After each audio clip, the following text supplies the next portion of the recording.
Assalamualaikum warahmatullahi wabarakatuh. Hai teman-teman, bertemu lagi dengan saya Sarah. Baiklah, untuk minggu kedua ini kita akan bahas pemberdayaan menentukan fokus proyek. Apakah teman ingat dengan materi minggu lalu? Kita sudah membahas kepekaan sosial dan sikap pelopor. Kepekaan sosial, kita sudah melihat masalah sampah dan keindahan kuliner di sekitar kita atau di selebar. Sedangkan sikap pelopor, sebagai warga belajar hebat, kita siap menjadi penggerak kebaikan di masyarakat. Baiklah, tujuan kita belajar hari ini yang pertama memahami, mengenal jenis proyek pemberdayaan yang bisa kita lakukan, dan menganalisis, melihat kekuatan dan kelemahan dari pihak proyek kita, dan selanjutnya memutuskan, menentukan fokus proyek yang paling bermakna bagi kita. Baiklah teman-teman, selanjutnya kita akan membahas mengenal dua pilihan akar kebaikan. Di pilihan pertama yaitu promosi kuliner, melestarikan budaya Bengkulu, membantu UMKM kuliner lokal agar lebih dikenal luas. Yang pertama, mempelajari resep pendap dan bagar hiu. Kedua, membuat video promosi atau poster sederhana menceritakan sejarah makanan tersebut. Dan di pilihan kedua yaitu kampanye lingkungan, menjaga kebersihan selebar, mengajak warga untuk tidak membuang sampah sembarangan. Yang pertama, membuat papan himbauan kreatif. Kedua, aksi bersih-bersih lingkungan sekolah atau di rumah. Ketiga, mengolah sampah menjadi barang berguna. Di sini ada menimbang pilihan. Di sini ada jenis proyek. Jenis proyek ada dua, yaitu promosi kuliner dan kampanye lingkungan. Setiap jenis proyek memiliki kelebihan dan tantangan. Nah, kelebihan promosi kuliner yaitu sangat menarik, bisa bantu ekonomi warga. Sedangkan tantangan promosi kuliner yaitu butuh waktu wawancara, membuat makanan. Dan jenis proyek yang kedua yaitu kampanye lingkungan. Kelebihannya, hasil langsung terlihat bersih dan sehat.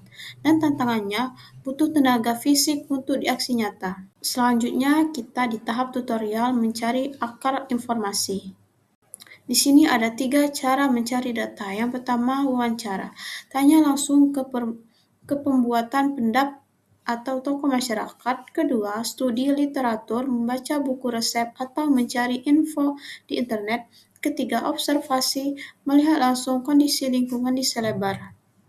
Di sini ada contoh gambaran kuliner legendaris. Pertama, ikan pendap, yaitu dibungkus daun talas, dikukus selama 8 jam. Yang kedua ada bagar hiu, masakan favorit Bung Karno di Bengkulu. Yang ketiga yaitu riset kuliner, cari tahu rahasia bumbu khasnya. Selanjutnya kita akan fokus di lingkungan sehat. Wilayah selebar adalah rumah kita. Dengan kepekaan sosial, kita bisa mengubah lingkungan yang kotor menjadi asri. Proyek ini bukan hanya soal sampah, tapi soal mencintai tempat kita berpijak. Jadi mari jadi pelopor kebersihan. Di sini ada kekuatan keputusan kita. Pilih satu yang paling kamu sukai. Setiap bibit kebaikan yang kita tanam butuh fokus agar bisa tumbuh besar. Jangan bingung memilih banyak pilih. Pilih satu yang menurut paling bermanfaat. Apakah kamu ingin dikenal sebagai pelopor kuliner atau pahlawan lingkungan? Bibit yang kecil, jika dirawat dengan fokus dan cinta, akan menjadi pohon yang memberikan keteduhan bagi banyak orang. Selanjutnya ada minat proyek kelas kita.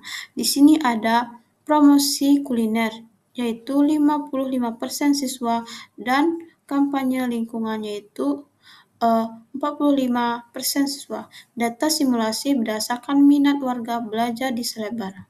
Baiklah, di minggu kedua ini kita akan membahas menentukan fokus proyek, dan di minggu ke depan yaitu ketiga kita akan membahas menyusun rencana aksi. Minggu keempat kita akan bahas simulasi dan praktik awal, dan di minggu ketujuh kita akan bahas asesmen dan perayaan.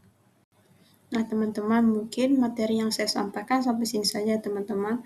Mungkin teman-teman ada yang ingin bertanya, saya persilakan. Kalau teman-teman ada yang tanya bisa hubungi WhatsApp saya ya. Mungkin sampai sini saja. Saya akhiri. Wassalamualaikum warahmatullahi wabarakatuh.